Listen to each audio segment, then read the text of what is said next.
Good afternoon, everybody, and welcome in to KXAN Live. I'm Will Dupree here in the KXAN Live studio on this Monday afternoon. We wanted to get you ready for tomorrow because some big changes in store, including one key buzzword, rain. We have all been waiting for that to happen, and meteorologist Rich Siegel is here in the KXAN Live studio to give us an update. Rich, thank you for being here and bringing some good news with you. You're welcome. In our weather discussion on KXAN.com under the weather tab, I call this a nice change that is coming tomorrow because I do consider it to be a nice change.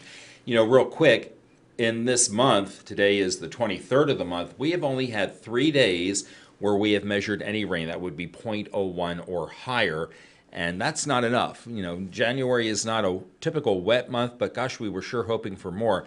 The last decent rain that this area has had, at least in Austin, 1 8/10 inches on December 19th. So we've gone more than a month without even a tenth of an inch of rain in any one setting. But we have a nice system that is heading to the area now. That's that area of low pressure that you see diving into the southeastern corner of Arizona. It's going to move a little bit further to the southeast on into northern Mexico, and then it will take off towards Texas, and it will increase the chance that we will see some rain and then eventually rain and thunderstorms. All right, so we'll stop this at 3 a.m. This is early Tuesday morning, and you're seeing all green on the map. Now, I don't think that we're going to have 100% aerial coverage at that time, but some of us will start seeing mostly light rain between, let's say, midnight and 3 a.m. All right, then we'll fast forward to 7. And we start seeing areas that show up in pockets of yellow and orange. These are indicative of brief, heavy downpours. There may be a little lightning. We might hear some thunder. But look out past Mason County and San Saba Canyon. You see a better definition of these oranges and yellows and reds. And they're going to move into the hill country according to our high-resolution map model. It looks like we see the potential for some heavy rain in that 7 to 10 a.m. time frame. Watch as they move towards I-35 during the noon hour when you and I will be on during our doing our newscast. And we're seeing, again, the potential for some heavy downpours. I guarantee there'll be some lightning with this. And then between 12 and 1:30, 2 o'clock, we start seeing the heavier downpours and the storms in our eastern counties, Milam, Lee, Bastrop, and Fayette, and some potential for some heavy downpours there.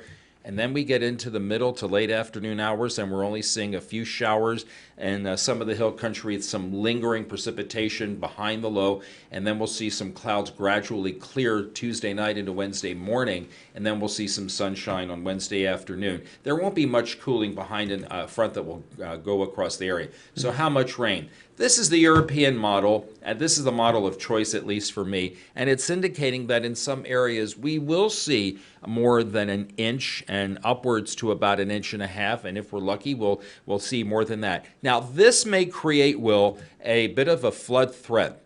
And the Weather Prediction Center, which is the government organization that keeps its eye on things like that, says that essentially this is I-35 in Williamson County out to 360 in Travis County and in eastern Hays counties, in that area shaded in that darker green eastward.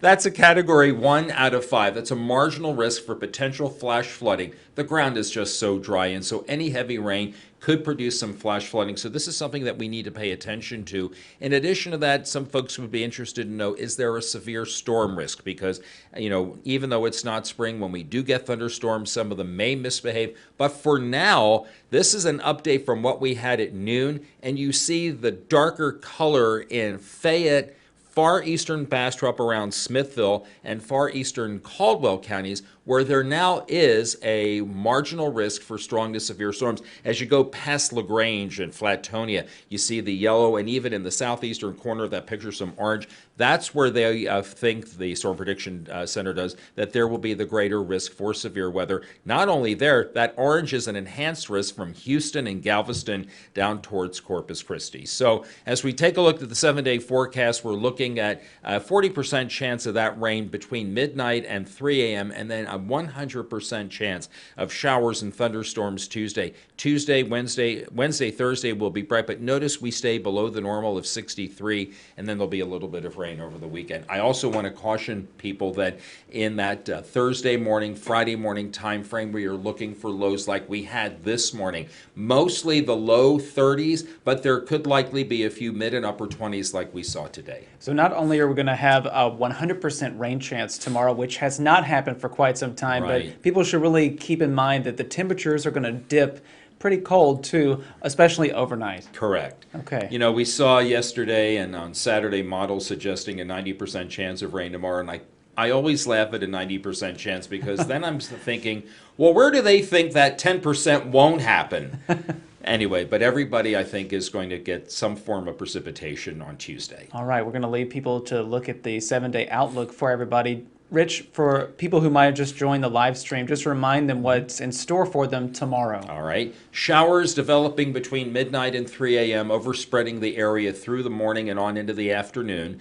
Thunderstorms could be heavy at times, producing heavy rain. I think there'll be some lightning. There could be some thunder. Right now, I'm not looking at a severe weather risk, except now for our viewers in Fayette and then moving over towards far eastern Bastrop, far eastern Caldwell counties.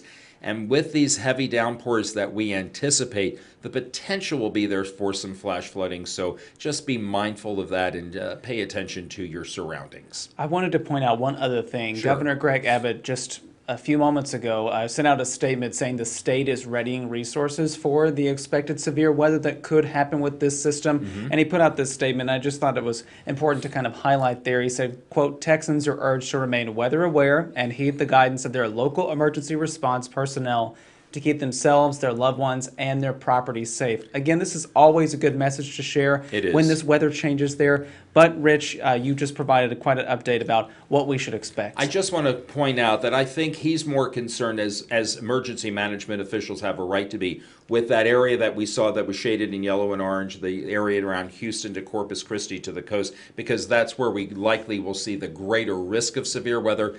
But always know that even though it's January, we could see a severe storm pop up at any time during the course of the year. And so we'll be watching this tomorrow. David, Chief Meteorologist David Yeomans will have an update through the evening and nighttime hours, and then meteorologist Kristen Curry will have even a stronger update for you when she joins you at 4:30 tomorrow morning on KXA News Today. The best team to keep us informed. Indeed. All right, meteorologist Rich Siegel, thank you so much for being here. Thank you, Will. All right, everybody, you can read more full forecast details available at our website, kxan.com. Also, keep the KXAN News and weather apps handy. Download those both onto your smartphone if you haven't done so already. I'm Will Dupree in the KXAN Live Studio. We'll see you back here another time, everybody. Hope you all stay safe and healthy. Take care.